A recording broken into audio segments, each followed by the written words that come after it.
Account में से उस अकाउंट में पैसा डाल देंगे। इसमें थर्ड पार्टी का यूज़ नहीं हुआ है। ये नहीं कि मैं अपने अकाउंट बिजनेस अकाउंट में से मैं किसी और को भेज दिया, तब तो पेमेंट होगा वो, ठीक है। मैं अपना ही मैनेज कर रहा हूँ पैसा, तो वो होगा कंट्रा में। अब जैसे हमने बोला कि हमें SBI बैंक में 5,000 रुपये से अकाउंट खोलना है, तो अगर हम SBI बैंक में पैसा खोलेंगे तो कहाँ बढ़ेगा कहाँ घटेगा? स्टेट बैंक में बढ़ेगा पैसा, क्योंकि खाता खोलेंगे तो उसमें डालेंगे 5,000 रुपया, तो स्टेट बैंक में बढ़ेगा, और मेरे पास जो कैश है, नगद जो है, उसमें से घटेगा, ये होगा। तो इसमें ये समझ लिए कि जो भी संपत्ति बढ़ती है वो DR में जाती है, और जो संपत्ति घटेगी वो CR में जाएगी, ठीक है ना। तो हमारी संपत्ति कौन सी घट रही है? कैश घट रही है, तो कैश CR में हो जाएगा। कैश को हिंदी में लोग नगद भी बोल देते हैं, ठीक है, तो पेपर ऊपर में नगद भी लिखा होगा, ठीक है। तो कैश CR हो गया, 5,000 रुपया हो गया। अब हम इसको इंटर किए। इंटर करने के बाद, क्योंकि यहाँ पे देखिए हमारे पास बैलेंस नहीं है, इसलिए निगेटिव में जा रहा है, ठीक है। तो मैं पहले बैलेंस ही ले लेता हूँ, अपने पास पूंजी लगा लेता हूँ, बिजनेस अपने घर का पूंजी है, तो उस वैसा एंट्री जनरल से करेंगे। अपना ही पूंजी हम लगा के दुकान खोल रहे हैं तो, ठीक है ना, वैसा एंट्री जनरल से करेंगे। या बैंक से लोन ले रहे हैं तो भी हम लोग जनरल से कर सकते हैं, ठीक है। तो दोनों चीज़ है, या तो हम अपना घर का पूंजी लगा दें या फिर बैंक से लोन ले लें।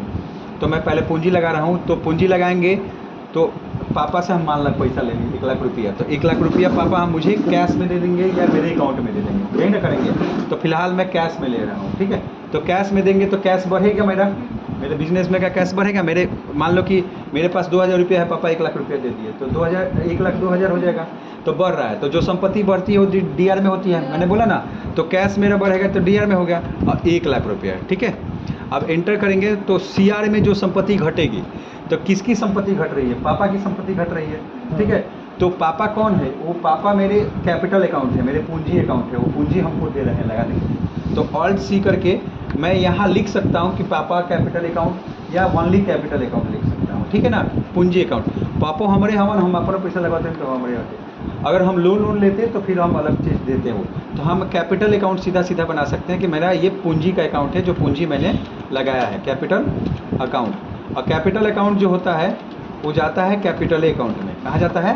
कैपिटल अकाउंट में, मतलब दोनों सेम रहेगा, इसमें हम लोग चेंज नहीं करेंगे। अब एंटर करके हम लोग इसको सेव कर लेंगे।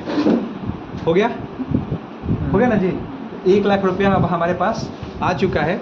हमारे कैश में टोटल 1,170 रुपया है। कल का 170 रुपये जो प्रॉफिट था वो है, और 1 लाख रुपया पापा दे रहे। अब यहाँ पे अगर आप ध्यान से देखें तो ये DR दिखा रहा है और ये CR दिखा रहा है।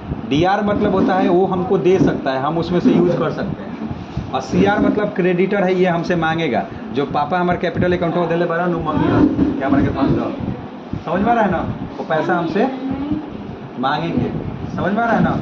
तो हम लोग क्या करेंगे, कैपिटल अकाउंट पे ऐसे इंटर करके सेव कर दे। ई पापा हमारा से मंगियन। बिजनेस भी ये कहला कि जौन पूंजी लगेलो ओकरा पहले निकालो, ठीक बा ना। तो पूंजी ना निकलबो, वही में खात पियत रहबो तो पता चले कि पूंजियो कहियो घट जी, आ ना निकालत नहीं खा तो कम से कम पूंजी बढ़ोतरी पर हो। 1 लाख के माल खरीद के ले बढ़ो तो 1 महीना के बाद 1,10,000 के माल दुकान में लौके के चाहे, तब बुझाई कि हाँ फायदा बा। 1,01,000 के हुई तब वो फायदा बुझाई। अब पता चलल कि 1 लाख के माल शुरू में खरीद के ले बड़ा, 2 महीना के बाद चेक करता रहा तो पता चलता कि 99,000 के माल बचल रहे, 1,000 का रे तो खा गई नहीं, तब तो हो गई धंधा, ठीक बा। तो हर महीने 1,000 घटत रही, 2-4 साल में दुकान बंद हो गई। तो हम इसको सेव कर लेंगे, ठीक है। ये अब हमारे पास पूंजी हो चुका है, पैसा आ चुका है, 1 लाख रुपया हम घर वालों से ले चुके हैं। अब हम कंट्रा में जाएंगे, और कंट्रा में जाके हम HDFC बैंक में अकाउंट खोलेंगे, तो या SBI में, जिसमें भी खोलना पड़ता है। एक्सिस बैंक में अब हमारे पास इतना पैसा दिखा रहा है। अब इसमें से क्योंकि पापा ने हमको 1 लाख रुपया दे दिया है, 5,000 रुपये से हम HDFC बैंक में खाता खोलेंगे। तो HDFC बैंक बढ़ेगा तो DR में होगा, और कैश हमारा घटेगा तो CR में। उसमें से 5,000 रुपया हटा दिए तो 95,170 बचा ना जी।